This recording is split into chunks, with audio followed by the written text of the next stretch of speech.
Gilbert. This is roll 2. Which grandparents were being taken by the Nazis? My mother's parents, who lived down the street. And again, their names were? Their names were Herman and Sala Jedlicki. Jedlicki is the way they spelled it in Germany. And what happened to them? Well, they were taken to Poland because they were Polish Jews. And although I had an uncle and I had 2 uncles and an aunt living with them at the same time, evidently they were not at home at that time. But it turned out that my one uncle, who had just come back a few weeks earlier from a world cruise, he played in an orchestra on ships that traveled around the world, and that was what he did for a livelihood. He came back home to make sure to see if he could help his parents and get them out of Germany. But as it turned out, he got there just in time to be shipped off to Poland. And they were all reunited in Lodz, where they were shipped to, which is where they came from originally. And so there was my Uncle Jack, my grandmother, and my grandfather.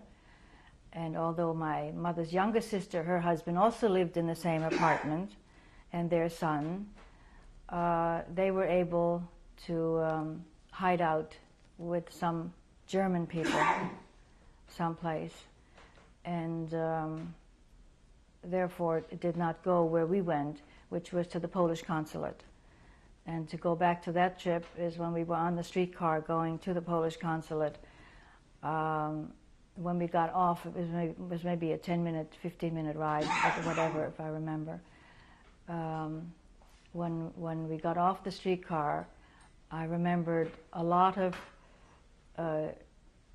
people that we knew, acquaintances, that I knew they were German Jews, and at that particular time the Nazis wanted the Polish Jews only. They were not looking for German Jews. They only wanted Polish Jews so they could ship them back to Poland, and that's what they were after at that point. And we were a half a block from the Polish consulate, and there was like a row of people that were, when the streetcar stopped, the doors opened, and there were all these Jewish people standing there, sort of making a row that in between, we walked in between to the doors of the Polish consulate, so that nobody would grab us and pull us out from the line. So, and they allowed us to go to the Polish consulate, and we were there, I believe, for 48 hours, till the all clear sounded. And this was after Kristallnacht. I don't know, the next day or the day after, I really don't know. What eventually happened to your grandparents and uncle? Did they survive? No, my grandparents and uncle did not survive. My mother's youngest sister and her husband and son, who were hidden out, eventually went to Belgium. And from Belgium they went to France when the Nazis entered Belgium and hid out there. And then my cousin evidently was taken away from them and was put into a children's home. But shortly after, they were taken to Auschwitz, and they did not survive either. That's my mother's youngest sister, who was a graduate of the Leipzig Conservatory, as well as Leipzig Conservatory. No, her name was? Her name was Regina, and her husband also, Abraham. And their son did survive. He jumped off, he got away from the Germans 2-3 times. He jumped off trucks and trains and whatever. He survived in France, trying to get to Switzerland, but never made it. But eventually, when the end of the war came, the first thing he remembered, that his uncle Leo Katz went to Buffalo, New York. He had no address, but that's what he knew. And that's all he had to know. And in 1945, he came to this country. How old was he? He was 16 years old at the time. And he became our brother. In birthdays, he is 12 days younger than my brother Billy. So they're 12 days apart birthday-wise. And not only is that confusing, my youngest brother David, that was born in this country in 1941, his name was David Robert Katz, and he became David Robert Volkowitz Katz. So we had, and also they were called Big David and Little David. Big David, big because he was much bigger than any of us. He was 6'2" or 3". He is 6'2" or 3".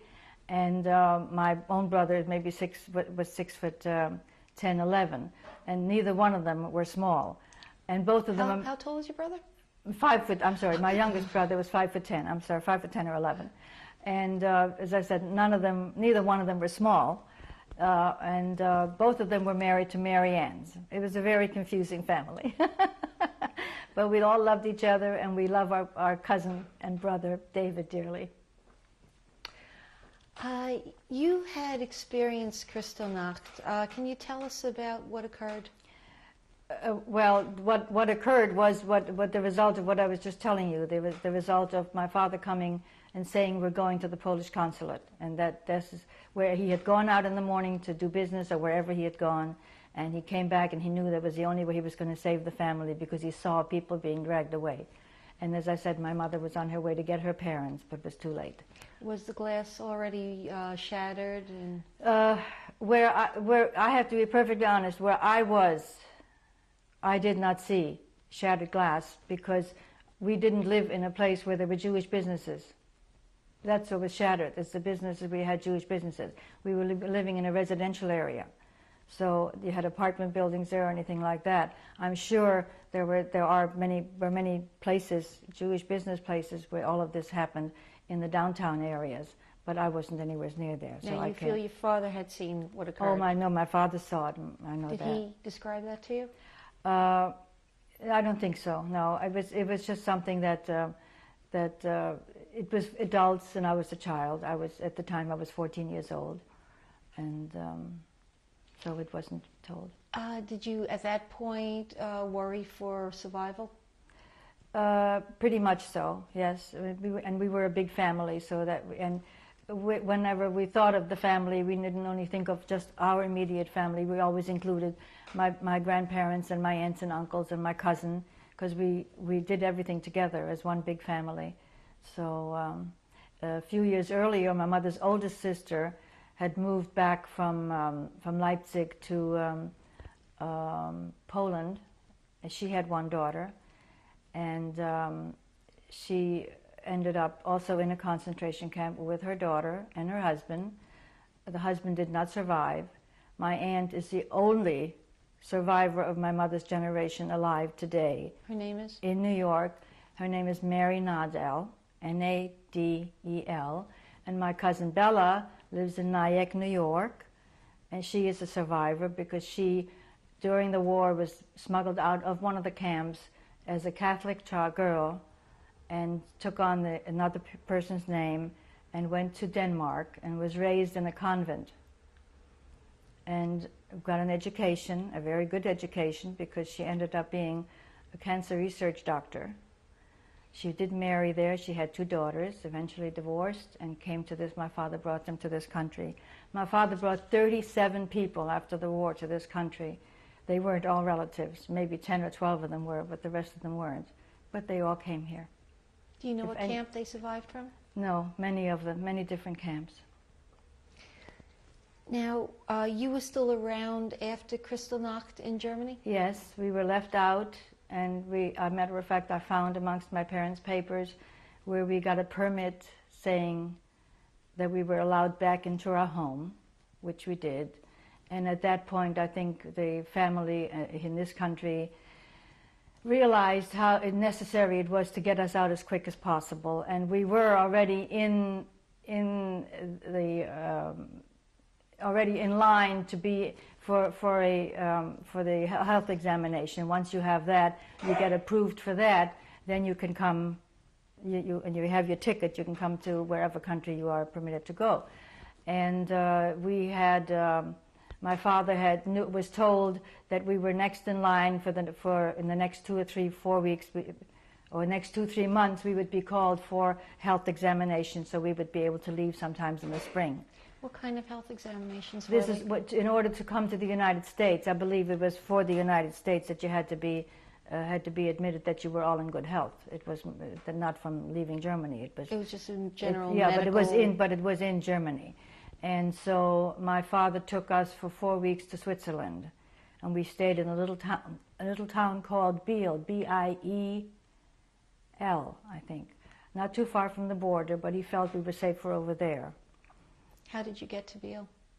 We drove. My father had a car. He was able to get his car back. Yeah, oh yeah, he got his car, yeah. While you were still living in your town after Kristallnacht, how were you treated as a family? Personally, we didn't go out very much. We stayed pretty close to each other. We never went out alone, and it was just a matter of time. As I said, my father took us away, and I myself, we were just very leery of going anywhere and doing anything. They weren't bothering anyone at the time, so we were always told, don't look for trouble and you won't have any trouble, and thank God we didn't. As personally, I didn't run into any problems. I can't speak for my brother, who was 6 years younger, but he was a child, really. I don't think anything would have happened to him. And again, before all this occurred in your town, you only saw minor kind of things as far as anti-Semitism? I myself, yes. I would, if you would have spoken to my parents, they would have possibly given you a different version. But as a child, I looked through a child's eye, and the fear was there, but the real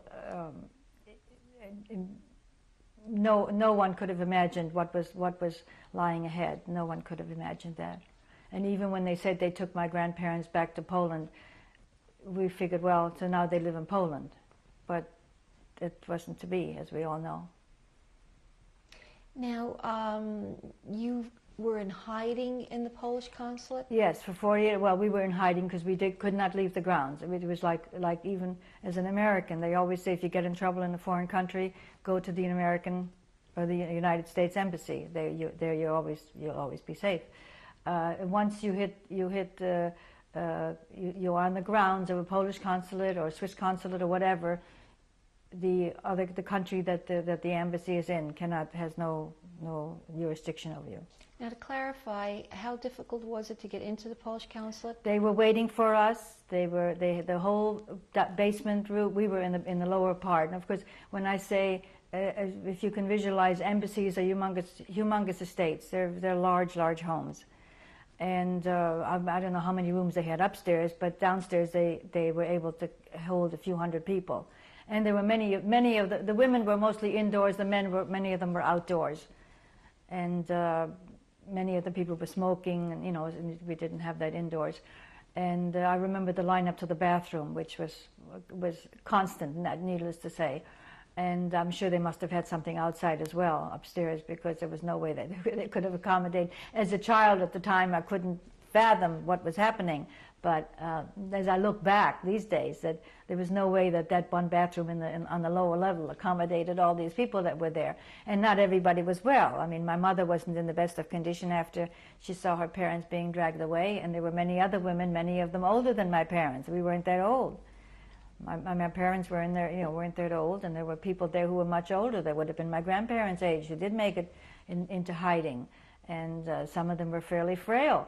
But the food came from the German Jews. They kept just bringing food because nobody bothered them, and as long as they kept bringing the food, brought it to the gate, and someone took it in, and that's how we were fed for 2 days.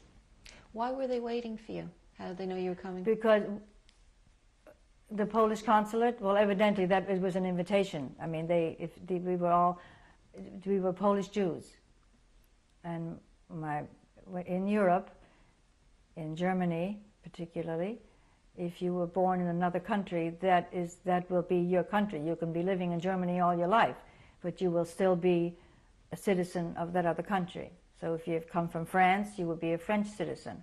If you came from Poland, Polish. If you came from Russia, you would be a Russian citizen. And so therefore, if you were a Polish citizen, they shipped you back to Poland. And Germany evidently had a lot of Polish Jews, a lot of them, because that's where many of them went, because that's where life was much more cultured, much more, people could make a better living. My mother came to Germany with her whole family when my mother was 4 years old. So they came, in many years ago. What about your father? My father came, I really don't know. I never heard how old my father was when he came, but it must have been roughly also in his early teens, maybe. How difficult was it to receive permission to leave?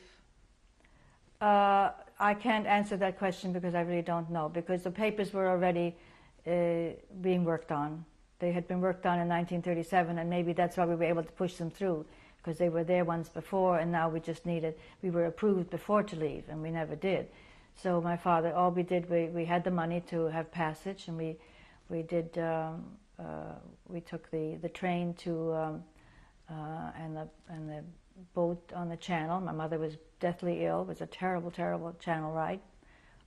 And then we spent 3 days in London, where there were some distant cousins.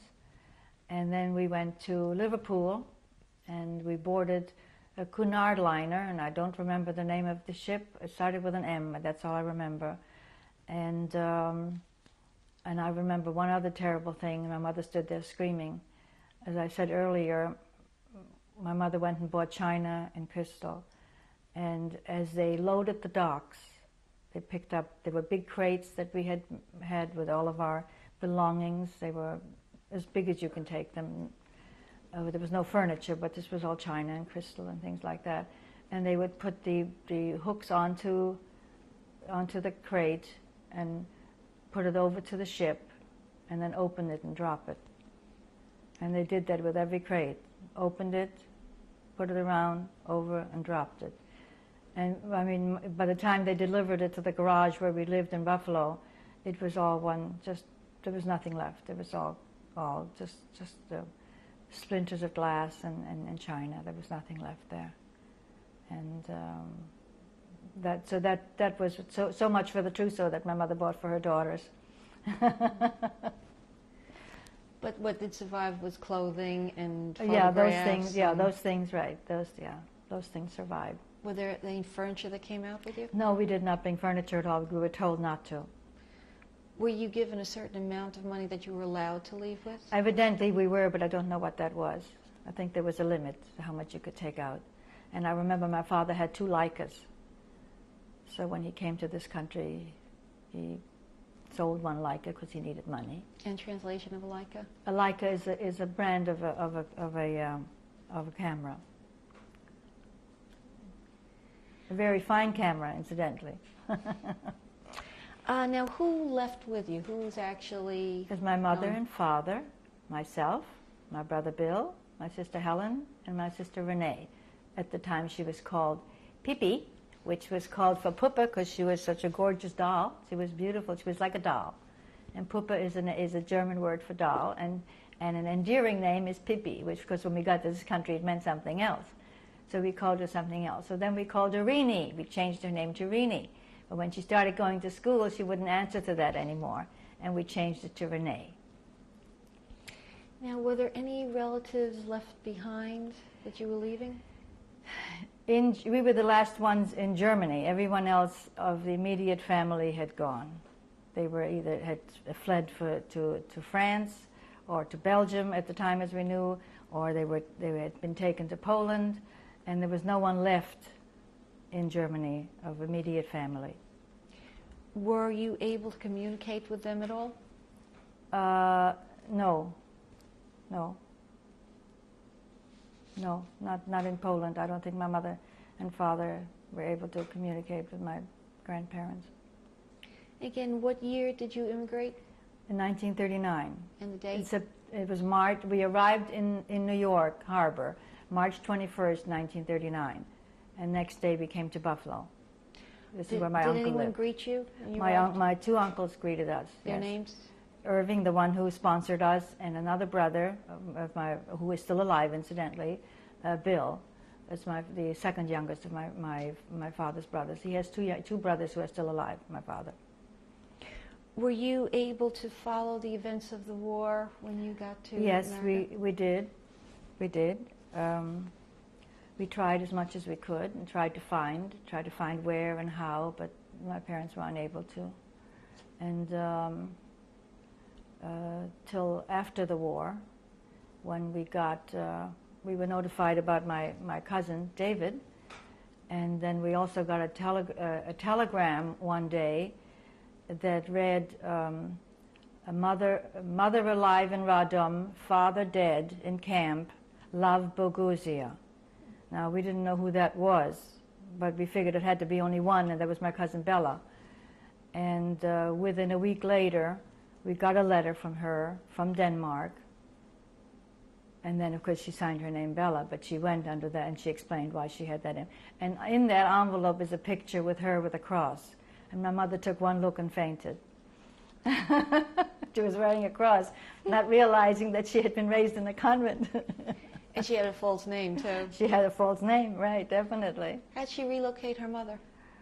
I think when the war was over, the mother knew, I think somehow, I really don't know how, but somehow they did find each other through other people in Radom or something. I really don't know how, but they found each other, and my aunt eventually, we could not bring her to the United States because the quota was so full. So my father made arrangements for her after a few years from Radom, when she came out of the camp, to go to Israel. And she lived in Israel for a couple of years, and then we brought her to the United States. And she lived in New York ever since then. And she never remarried. And how old is she now? 96. What was your family's reaction to the news about the war events and the realization of what you had escaped? It was like unbelievable. It was horrendous. I mean, you're not hearing about something that you see in the movie that's in a far off distance. I mean, you know this is your own family that's involved, and you hope for the best, but you fear the worst. And what can I tell you? Many of them didn't make it. Did you have any problems assimilating into this life in the United States? Not really. We arrived in March of '39, and in April is my birthday, so I was 15 years old. And my aunt took me to school a few days after we arrived here, and put me into 8th grade, which is the equivalent of what I would have been going to if I was here all that time. And I spoke hardly any English. I mean, very little. I mean, I knew yes, no, hello, goodbye, the basics. And they just put me into class, and she says, I'm going to introduce you as Miriam, because Mary is not a Jewish name. How did you get the name Mary? I was named after an aunt whose name was Mary, and my birth certificate reads Mary. Although they called me Marishin for many years, which is an endearing name for a child. So to go back to, where was I? Well, you were having problems learning English. Oh, yes, right. in school. So my aunt put me into school, and she introduced me as Miriam. And so in school, they knew me as Miriam and Mimi and Marion, and I answered to everything. Nobody called me Mary, but all the other things that started with an M I answered to. And that, as I said, it was March, and so there was what was left of March, which was very little, and there was April and May, and a couple of weeks in June, and that was the end of the school year. And then that year, that summer, I read a lot of English books and whatever, and of course I didn't, needless to say, I didn't, in 2.5 months, I don't graduate from an American school, never having gone there, but I participated as well as I could. And over the summer I taught myself, I didn't have lessons or anything, and I was reading books and so forth. And when that whole class went to school to register for the first day at high school, I also went. I didn't go to my assigned room, I went to see the principal. My mother and father never knew what I was doing. My father was busy trying to make a living, my mother had her hands full with the rest of the family, and I did what I knew what I wanted to do. And I went and I saw the principal, and I told him my story, and I had no papers to show that I graduated from anything in Germany, which I didn't. And I didn't graduate from School 81, which is I was going to in Buffalo.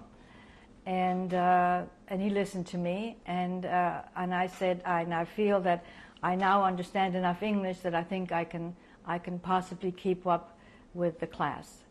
And I guess whatever possessed me, or whatever it was that I said, believe me, I was fairly shy, but I know that I did not want to go back to public school. I wanted to go on with my life. And he said, okay, I will give you 6 months. If you can keep up an average, just an average, I don't expect you to keep up with a straight A. An average, you may stay in school. And I how stayed. did you do? And my parents evidently just took it for granted. I went from that school to this school. All the other kids did too, never realizing what I actually was doing, you know. And of course I took courses, and I took algebra, and I took Latin, and the children in school were very mad at me because I was the only one who could read Latin. Because Latin is the phonetic language. What you see, what you read is the same as you do in German. I mean, an A is an A, an O is an O. You know, you're not transfiguring anything. Everything stays the way it is. And I was doing that very well because that was what German was. You read German the same way. So they could not understand why I was so good at a foreign language when I barely learned this language. And I was very good in English grammar, which I was just eating it up, where they just took it for granted. Did your brothers and sisters also go to school? Oh yes, but of course, as I said, they were 6 years. My brother was 6 years younger, and my sister Helen was 10 years younger than I am, and my sister Renee is 14 years younger than I am. So we're all spread out. They all went to school and did very well. When I went to high school, also one of the things my mother wanted me to. My mother comes from a very musical family. She wanted me to do something, and I had a very nice voice, so she sent me, even though it was struggling, she sent me for singing lessons. And so I went by streetcar or by bus to take singing lessons, and enjoyed it very much. But my younger sisters, by then we could afford the piano, took piano lessons, and both of them became very good pianists. But I eventually gave up the singing. They eventually gave up the piano when they got married and raised a family. But it was a good education anyway. Typical Jewish good upbringing.